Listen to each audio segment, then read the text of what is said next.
ટૂંકી વાર્તા સંબંધોની સુવાસ. લેખક નટવરભાઈ રાવળ. પ્રસ્તુતિ જિગ્નેશ મહેતા.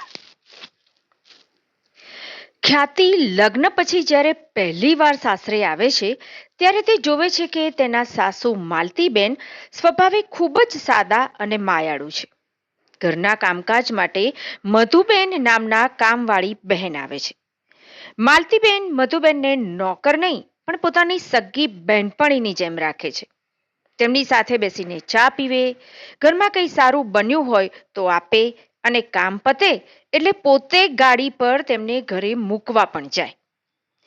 આળસુ અને આધુનિક વિચારો ધરાવતી ખ્યાતિને સાસુનું આવું વર્તન બિલકુલ ગમતું નથી.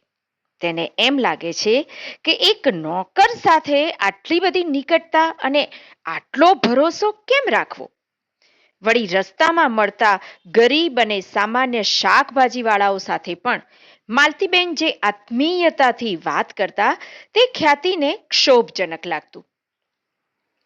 એક રવિવારે માલતીબેન ખ્યાતિને કહે છે કે આજે તે મધુબેનને એમના ઘરે મૂકી આવે.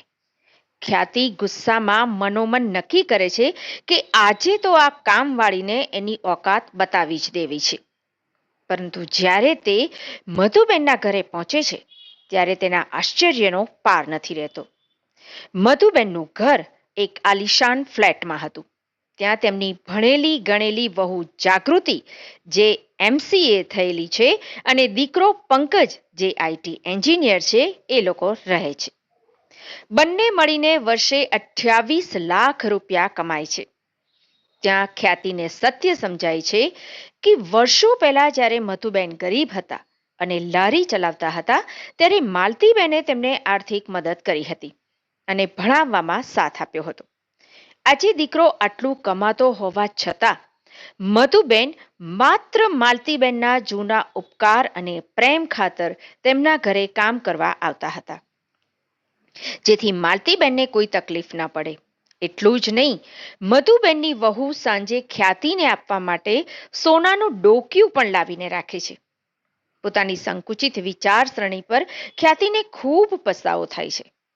તે રડતી રડતી મધુબેનના પગે પડે છે અને માફી માંગે છે. ઘરે આવીને તે સાસુ માલતીબેનને પણ ગળે વળગીને પોતાની ભૂલ સ્વીકારે છે.